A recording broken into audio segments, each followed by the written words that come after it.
Ang susunod na programa ay rated PG. Ito ay nangangailangan ng patnubay at gabay ng magulang para sa mga batang manonood.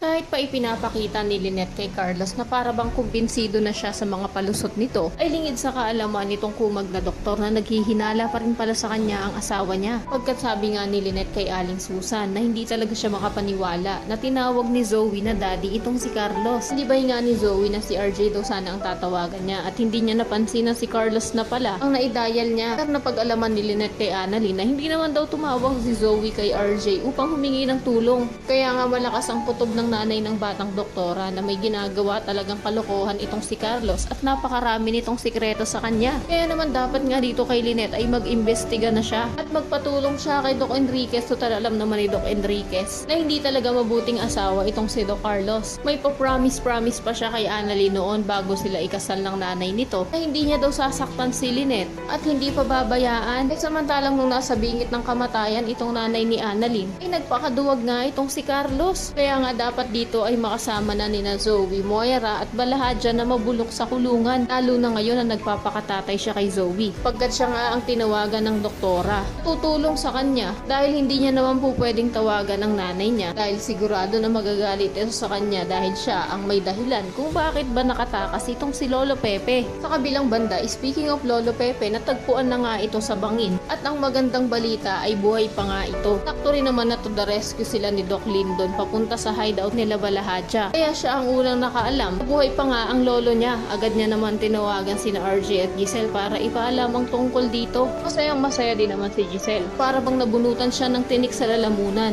Pagkat ayon nga sa kanya na si Lolo Pepe na lang daw ang meron siya at sa oras nga naman na mawala pa daw ito sa kanya ay wala na daw dahilan pa para mabuhay siya. Pero ngayon natagpuan na nga si Lolo Pepe at unconscious pa rin. Ay, hindi naman kaya ito na nga ang maging way nila direct para mapahaba pa ang storya. Palabasin naman komatose itong matanda at mawawala na naman ng memorya. Kaya naman kung isa ka rin sa mga atat na atat ng makitang mabulok sa kulungan itong apat na sina Balahadja, Moira, Zoe at Carlos, ay pakiclick naman ng like at subscribe button. Maaari ka rin mag-iwan ng komento sa ibaba para sa iyong mga saloobin at suwestyon. Maraming salamat sa iyong panonood.